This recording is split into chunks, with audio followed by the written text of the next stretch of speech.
السلام عليكم ورحمة الله وبركاته. إن الحمد لله نحمده ونستعينه ونستغفره ونؤمن به ونتوكل عليه ونعوذ بالله من شرور أنفسنا ومن سيئات أعمالنا من يهده الله فلا مضل له ومن يضلله فلا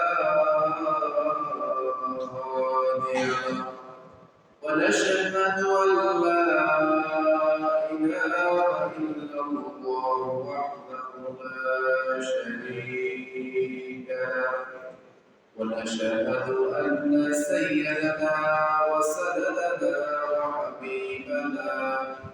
وحبيب ربنا وطبيبنا وطبيب قلوبنا ومولانا محمد صلى الله عليه وعلى آله وصحبه وبارك وسلم أما بعد وأعوذ بالله من الشيطان الرجيم بسم الله الرحمن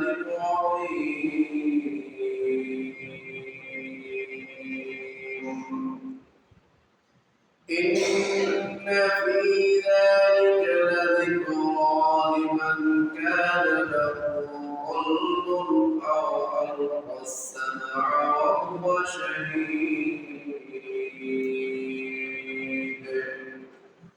وقال تعالى في شأن حبيبه آمرا ومخبرا إن الله وملائكته يصلون على النبي يا أيها الذين آمنوا صلوا عليه وسلموا تسليما اللهم صل على سيدنا مولانا محمد وعلى آل سيدنا مولانا محمد اللهم صل على سيدنا مولانا محمد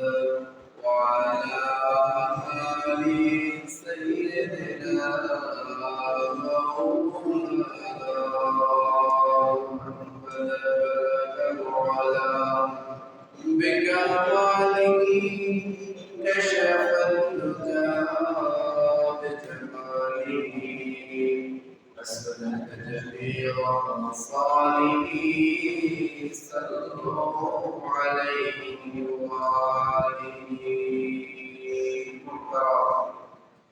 معزز مسلم الكرام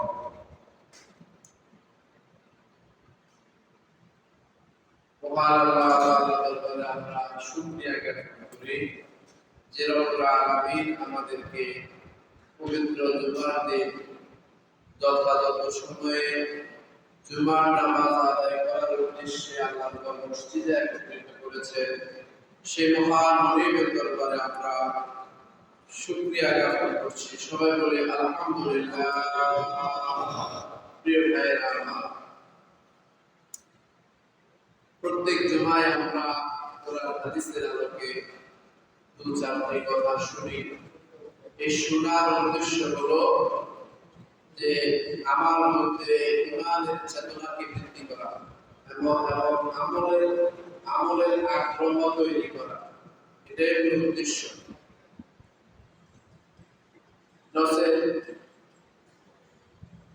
জুমাবারে আলোচনা করার কোনো প্রয়োজন ছিল না দুর্ভাগ্যজনক ভাবে একটা বিষয় আমি খেয়াল করছি সেটা হলো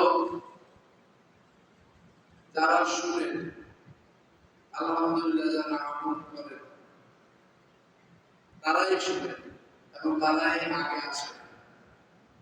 কিন্তু যাদের শোনা উচিত, যারা শোনা দরকার, যাদেরকে আমরা কাছে পাই না, শোনা পর্যন্ত দূরে দূরে থাকে, যাদের বেশি প্রয়োজন দরকার, শোনা বেশি দরকার, ইমানের চেতনা ব্যক্তি দ্বারা যাদের বেশি দরকার, আমলের আগ্রহ যাদের মধ্যে তৈরি হওয়া দরকার, ওই লোকগুলোকে আমরা শুনাইতে পারি। কি বলেন, কথা ঠিক আছে? তারা আসে শেষে, চান সবার আগে। কে জানে আবার ইমাম সাহেব নামাজ শেষ করে কিছু শুনাই দেন, সুতরাং ইমাম সাহেব শোনানোর আগে আমরা আগেভাবে পাবো। এরকম মানুষ কি আপনাদের এই সমাজে আছে না? সারা দেশে এরকম মানুষ আছে? সারা দেশে এরকম মানুষ ইমানদার, আমলি মানুষ, ইমানদার, আমলি মানুষ, আখলাক ওয়ালা মানুষ, ইসলাম ওয়ালা মানুষ। যারা ইসলামকে বুঝেছে, যারা ইমানের মর্যাদা বুঝেছে, আমলের গুরুত্ব যারা বুঝেন, তাদেরকে কোরআন হাদিসের কথা জোর করে শোনানো লাগে না। পক্ষান্তরে যারা এখনো ইসলামের প্রকৃত যে বুঝ তাদের মধ্যে এখনো আসে নাই, পরকালের বুঝ যাদের মধ্যে এখনো আসে নাই, তাদেরকে আপনি জোর করে শুনাইতে চাইলেও তারা শুনবে না। প্রিয় ভাইরা আমার, এবং তারা দেখবেন নিজেকে মনে করে তারা অনেক কিছু জানে। খেয়াল করছেন কিনা? কথাগুলো কি বেশি পড়া হয়ে যাচ্ছে? প্রিয় ভাইরা আমার, মাইকের আওয়াজ হয়ে যাচ্ছে। আমাদের প্রত্যেকের পরিবর্তন হওয়া দরকার আছে কিনা? নাই? প্রত্যেকের পরিবর্তন দরকার আছে। আমাদের আখলাক ওয়ালা হতে হবে। কারণ যার চরিত্র যত সুন্দর, তিনি হলেন সত্য মানুষের মধ্যে সবচেয়ে দামি মানুষ। আর যার মন যত ভালো, যার মন যত ভালো, তার আখলাক চরিত্রও তত ভালো। প্রিয় ভাইরা আমার, অতএব আমাদের সবার আগে পরিবর্তন করতে হবে কাকে? মনের পরিবর্তন করতে হবে, নিজের চিন্তার পরিবর্তন ঘটাতে হবে। আজ থেকে 100 বছর আগে যারা ছিলেন আমাদের পরিচিত, আমরা তো অনেকে চিনিও না। 100 বছর আগে যারা পৃথিবীতে ছিলেন, 100 বছরের মানুষ, 100 বছর পরে এসে কজন মানুষ পৃথিবীতে আছে? খুব কম। হয়তো বা সারা বাংলাদেশ বুঝতে 10 জন পাওয়া যাবে, সারা পৃথিবী বুঝতে হয়তো 100 জন পাওয়া যাবে। কিন্তু আমাদের বোঝা উচিত যে আজ থেকে 100 বছর আগে যারা ছিলেন, যারা পৃথিবীতে একজন হয়েছে, আজকে আপনাদের যদি আমি প্রশ্ন করি, অনেকে হয়তো বা দাদার নাম জানতে পারে, কিন্তু দাদা বল তাকে আমরা নিজে বলি। প্রশ্ন করলে অনেকেই নিজের নাম জানতে পারবেন, পারবেন নেই?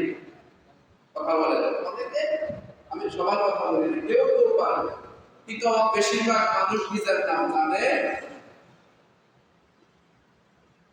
অথচ আপনি আপনার দাদা, আপনার পর দাদা সম্পর্কে বুঝছেন, আপনার বাবা আপনার দাদার সম্বন্ধে বুঝছেন, আপনি আপনার বাবার সম্বন্ধে বুঝছেন, এই সম্পত্তি আপনার পরদাদার সম্পত্তি, তিনি খুব যত্ন করে এই সম্পত্তি করছেন, আবার তিনি তার পর্দাদা তিনি করছেন, এগুলো লাভ করছেন। ইল্লা মাশাআল্লাহ কিছু মানুষ শ্রম লাভ দিয়ে উপার্জন করছে, আবার তিনি রেখে যাবেন, তার পরবর্তী প্রজন্ম এগুলো কি করবে? কিন্তু আমরা কি কেউ আমাদের এই পর্দাদার জন্য দোয়া করি? না, মতো দিনে কথা বলেন, দাদা দোয়া বলি না।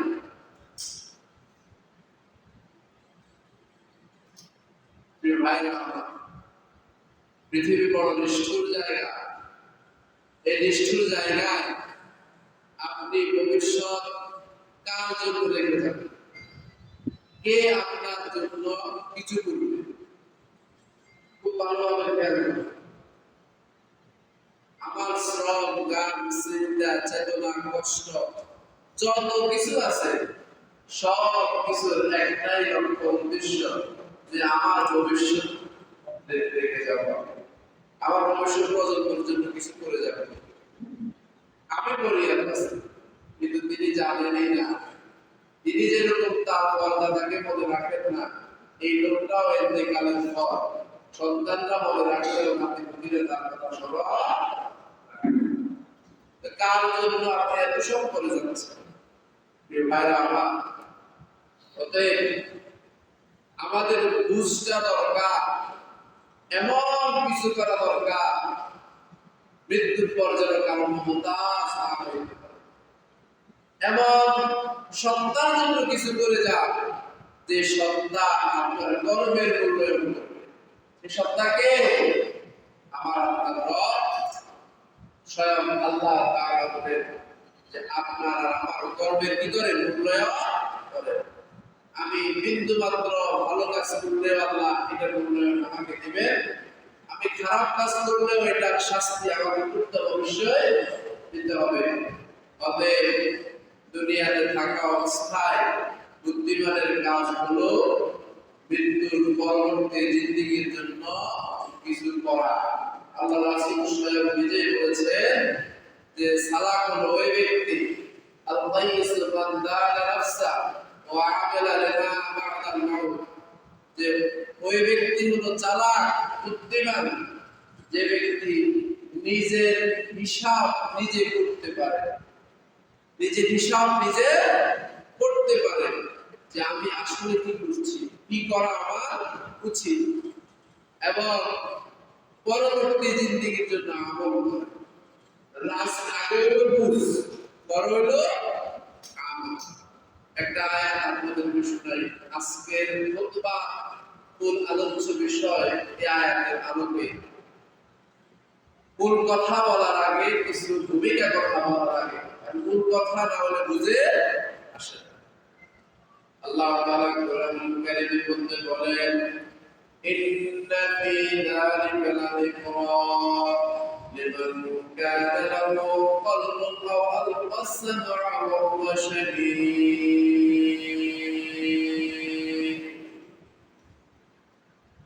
আল্লাহ তাআলা কোরআনুল কারীমের মধ্যে ইরশাদ করেন, ইন্না ফি যালিকা লাযিকরা, নিঃসন্দেহে কোরআনের মধ্যে এমন অনেক উপদেশ রয়েছে লিমান, ওই ব্যক্তিদের জন্য।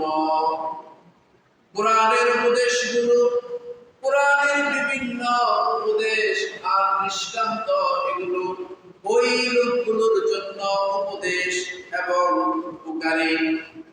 লিমান কানা লাহু কলবুন, যে ব্যক্তি একটা অন্তর আছে, যে ব্যক্তির কি আছে? একটা অন্তর আছে। প্রিয় ভাইরা আমার, অন্তর নাই এমন মানুষ পৃথিবীতে খুঁজে পাওয়া যাবে?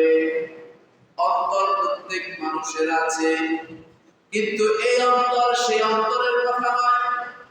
এই অন্তর হলো এমন অন্তর যে অন্তর দিয়ে বান্দা সত্য মিথ্যার পার্থক্য উপলব্ধি করতে পারে, বান্দা তার পরকালের স্থায়িত্ব এবং পরকালের শ্রেষ্ঠত্ব উদ্ভাবন করতে পারে। এই জন্য রাসূল আকরাম সাল্লাল্লাহু আলাইহি ওয়াসাল্লাম এই অন্তর সম্পর্কে ইরশাদ করেন, قال رسول الله صلى الله عليه وسلم إن في الجسد مضغة إذا صلحت صلح الجسد كله وإذا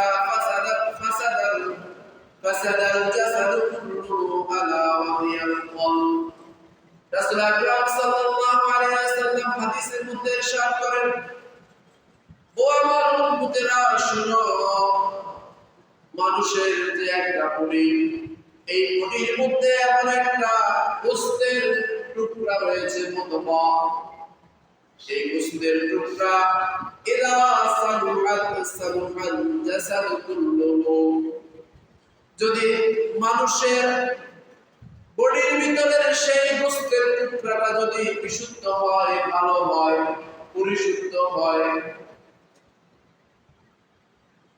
ওই গোশতের টুকরা যদি গুনাহমুক্ত হয়, শিরক মুক্ত হয়, ঈমান ওয়ালা হয়, আমলি চিন্তা করে আখলাক ওয়ালা হয়, প্রিয় ভাইরা আমার, ওয়াইদা ফাসাদাল জাসাদ কুল্লুহু, আর ওই গোশতের টুকরাটা নষ্ট হয়ে যায় যখন, ফাসাদাল জাসাদ কুল্লুহু, তখন সমস্ত শরীর তার নষ্ট হয়ে যায়। গোশতের টুকরা যদি নষ্ট হয়ে যায়, সমস্ত শরীর নষ্ট হয়ে যায়। গোশতের টুকরা যদি ভালো থাকে, সমস্ত শরীর ভালো থাকে। সবাই একটু বলেন তো, এই কথার দ্বারা কোন গোশতের টুকরার কথা বলছেন আল্লাহ রাসূল? অন্তরের কথা। কিসের কথা? অন্তরের কথা বলেছেন। আল্লাহ রাসূল বলেন, আলা ওয়াহিয়াল কলব, সেটা হলো অন্তর। সেটা কি? একদিকে আল্লাহ তাআলা বলতেছেন কোরআনের উপদেশ হলো অন্তরওয়ালাদের জন্য, আরেকদিকে আল্লাহ রাসূল সাল্লাল্লাহু আলাইহি ওয়াসাল্লাম বলতেছেন যে অন্তর হলো এমন এক বস্তু, এই অন্তর যদি যার বিশুদ্ধ, তার সমস্ত বডি বিশুদ্ধ, আর অন্তর যার পচে গেছে, তার সমস্ত শরীর পচে গেছে। প্রিয় ভাইরা আমার, এর ব্যাখ্যা অনেকগুলো ব্যাখ্যা আছে, মেডিকেল সায়েন্সের ব্যাখ্যাও আছে, আবার ইসলামের দৃষ্টিকোণ থেকে আধ্যাত্মিক ব্যাখ্যাও আছে। মেডিকেল সায়েন্স বলে একজন মানুষ সুস্থ থাকার জন্য তার অন্তর পরিশুদ্ধ থাকা জরুরি। যার অন্তরে যত পেরেশানি আর চিন্তা বেশি, তার শরীরে তত রোগব্যাধি বেশি। আর যার অন্তর চিন্তা পেরেশানি নাই, সেই ব্যক্তি তত বেশি সুস্থ।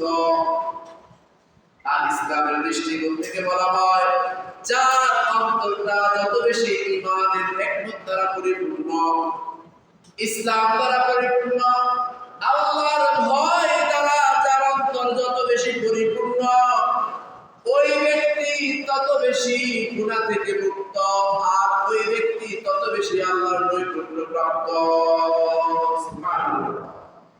পক্ষান্তরে যার অন্তরের মধ্যে অশুদ্ধ কুচিন্তা, গুনাহ করার জন্য সব সময় পেরেশান, সময় খোঁজে কখন সে গুনাহ করবে, অন্তরের মধ্যে সব সময় চিন্তা ফিকির থাকে গুনাহ করার জন্য, জুলুম করার জন্য, তো এই ব্যক্তির অন্তরটা পচে গেছে।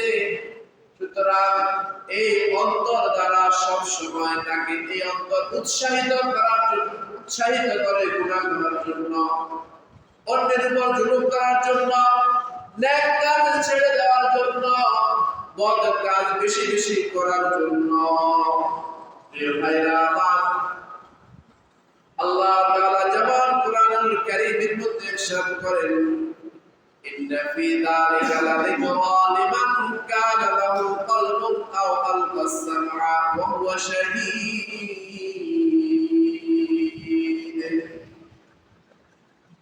আল্লাহ তাআলা বলেন, কোরআনের বিভিন্ন উপদেশ এবং দৃষ্টান্ত, এগুলো হলো ওই ব্যক্তির জন্য উপদেশ, ওই ব্যক্তির কাজে লাগে যার অন্তর আছে, যার এক শ্রবণ শক্তি আছে।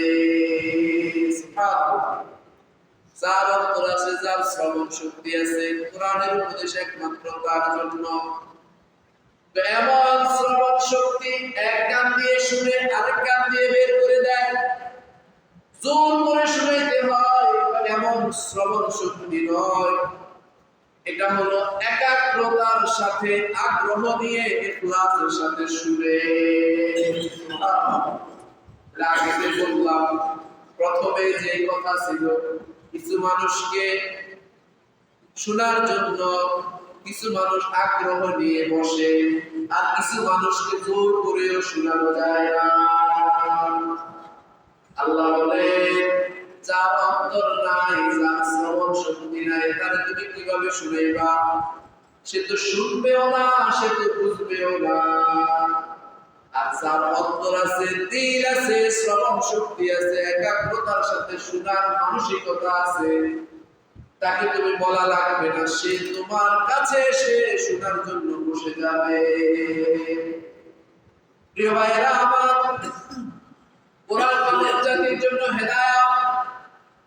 এই কোরআন দ্বারা অনেকে হেদায়েত প্রাপ্ত হয়, ইউদিল্লু বিহি ওয়া ইয়াহদি বিহি।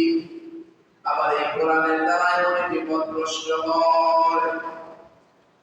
আসমান থেকে যখন বৃষ্টি হয়, এই বৃষ্টি কিছু মাটিকে উর্বর করে, সেই উর্বরতার কারণে মাটির মধ্যে যে ফসল হয়, ওই ফসলগুলো ভালো হয়ে যায়। আবার কিছু মাটি আছে লবণাক্ত, অনুর্বর, একই বৃষ্টি ওই লবণাক্ত পানির মধ্যে বৃষ্টি হওয়ার কারণে ওই মাটির ফসলগুলো মরে যায়। তাহলে এটা কি বৃষ্টির দোষ নাকি মাটির দোষ? নিঃসন্দেহে মাটির দোষ। প্রিয় ভাইরা আমার, এরকম কিছু মানুষ রয়েছে, এই কোরআন দ্বারা অনেকে উপকৃত হয়। ওই যে উর্বর ভূমির মতো উর্বর অন্তর। আবার কিছু মানুষের অন্তর আছে অনুর্বর অন্তর, তারা তো এটা শুনবেই না, কোরআন তো মানবেই না, কিন্তু তার বিপরীত রিঅ্যাকশন করবে। এজন্য আল্লাহ তাআলা বলেন, এই কোরআন এমন এক বিধান, এমন এক ঐশী বাণী, যারা গ্রহণ করেছে তারা সফলতা লাভ করেছে, আর যারা এর থেকে মুখ ফিরিয়ে নিয়েছে তারা দুনিয়ার আস্থা করে, ইতিহাসের আস্থা করে নিক্ষিপ্ত তো হবে। তার চাইতে হতভাগা আর ব্যর্থ আল্লাহর জমিনে কেউ আর হইতে পারে না। রাসূল আকরাম সাল্লাল্লাহু আলাইহি ওয়াসাল্লাম বলেন, হযরত ওয়াফিসা রাদিয়াল্লাহু তাআলা আনহু নামক এক সাহাবী ওয়াফিসা রাদিয়াল্লাহু তাআলা আনহুকে জিজ্ঞাসা করলেন, ও ওয়াফিসা জিতা তাসআলু আনিল বিররি ওয়াল ইসমি, ও ওয়াফিসা তুমি আমার নিকট কেন আসছো, কি জন্য আসছো? আমাকে কি তুমি কিছু জিজ্ঞাসা করতে চাও? তুমি কি আমাকে মন্দ এবং ভালো সম্পর্কে জিজ্ঞাসা করতে চাও? ভালো কি জিনিস, মন্দ কি জিনিস? ওয়াফিসা রাদিয়াল্লাহু তাআলা আনহু বললেন, নাম ইয়া রাসূলুল্লাহ, আপনি ঠিকই ধরেছেন, আমি আপনাকে মন্দ এবং ভালো জিনিস সম্পর্কে জিজ্ঞাসা করতে চাই। নেক কাজ কি এবং বদ কাজ কি, সওয়াবের কাজ কি এবং গুনাহের কাজ কি, এই সম্পর্কে আপনাকে জিজ্ঞাসা করতে চাই। রাসূল আকরাম সাল্লাল্লাহু আলাইহি ওয়াসাল্লাম বলেন, বর্ণনাকারী বলেন, রাসূল আকরাম সাল্লাল্লাহু আলাইহি ওয়াসাল্লাম ওয়াফিসার উত্তর দিতে গিয়ে ফাজামা সাবিআহু ফাদারাবা বিহা সাদরা, রাসূল সাল্লাল্লাহু আলাইহি ওয়াসাল্লাম তার আঙ্গুলগুলোকে মুষ্টিবদ্ধ করলেন, একত্রিত করলেন এবং বুকের মধ্যে তিনি এভাবে আঘাত করলেন এবং বললেন, ও ওয়াফিসা শুনো, ইস্তাফতি নাফসাক, ইস্তাফতি নাফসাক, ইস্তাফতি কলবাক। এভাবে রাসূল সাল্লাল্লাহু আলাইহি ওয়াসাল্লাম তিনবার বললেন, ইস্তাফতি নাফসাক, ইস্তাফতি কলবাক, ইস্তাফতি নাফসাক, ইস্তাফতি কলবাক, ইস্তাফতি নাফসাক, ইস্তাফতি কলবাক। এর অর্থ হলো, ওয়াফিসা, ভালো মন্দ বোঝার জন্য তোমাকে গভীর জ্ঞানের অধিকারী হওয়ার দরকার নাই। অনেক পড়াশোনার দরকার নাই। ভালো এবং মন্দ বোঝার জন্য তুমি তোমার অন্তরকে জিজ্ঞাসা করো। এভাবে রাসূল তিনবার বললেন, তুমি তোমার অন্তরকে জিজ্ঞাসা করো কোনটা ভালো কোনটা মন্দ। একজন মানুষ বুঝতে পারে সে যে খারাপ কাজ করেছে, কোনটা ভালো করেছে কোনটা খারাপ করেছে সে বুঝতে পারে। আল্লাহ রাসূল সাল্লাল্লাহু আলাইহি ওয়াসাল্লাম বললেন, আল বিররু মান তাআন্নাত ইলাইহি নাফস ওয়া আযবাআত ইলাইহি নাফস। কয় শোনো, নেক কাজ হলো ওই জিনিস যে কাজ করার পরে তোমার অন্তর পরিতৃপ্ত হয়ে যায়, তোমার অন্তর প্রশান্তি লাভ করে, অন্তর একেবারে স্থির হয়ে যায়, আত্মতৃপ্তি অনুভব করো। ওয়াতমান্না ইলাইহিন নাফস, এবং আত্মাটা পরিতৃপ্ত হয়ে যায়। ওয়াতমান্না ইলাইহিল কলব, অন্তরটা একেবারে আপনার মন ও প্রস্ফুটিত হয়ে থাকে। আল্লাহ রাসূল বলেন, ওয়াল ইসবাহা ফিন নাফসি, আর অন্ধকার হলো ওই জিনিস যে কাজ করলে তোমার অন্তরের মধ্যে খটকা সৃষ্টি হয়, পেরেশানি সৃষ্টি হয়। তাহলে আমরা রাসূলের হাদিস দ্বারা বুঝলাম ভালো এবং মন্দ বোঝার জন্য বেশি জানার প্রয়োজন নাই। আপনার অন্তরের মধ্যে যে কাজ দ্বারা আপনি পরিতৃপ্তি লাভ করবেন, আপনি মনে করবেন যে হ্যাঁ আমি একটা ভালো কাজ করতেছি, বুঝতে হবে এটাই ভালো কাজ। আর যে কাজ করলে আপনার অন্তরের মধ্যে খটকা সৃষ্টি হবে, পেরেশান সৃষ্টি হবে, বুঝতে হবে এটাই হলো আপনার জন্য খারাপ কাজ।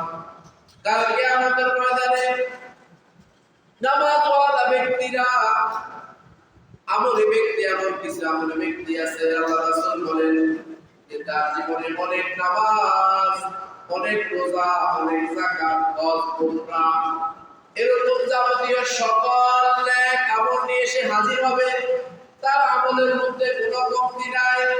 আল্লাহ রাসূল সাল্লাল্লাহু আলাইহি ওয়াসাল্লাম বলেন, ওমা ইনসান ইয়াউমুল কিয়ামাতি ইল্লা বিকদরি আমলিহি। কিন্তু আল্লাহ তাআলা কাল কিয়ামতের ময়দানে তার নামাজ দেখে তার বিচার করবেন না, তার রোজা দেখে তার বিচার করবেন না, হজ দেখে বিচার করবেন না, তার তাহাজ্জুদ দেখে বিচার করবেন না, তার খয়রাত দেখে বিচার করবেন না, বরং আল্লাহ তাআলা তার আকল, তার অন্তর দেখে বিচার করবেন। সুবহানাল্লাহ।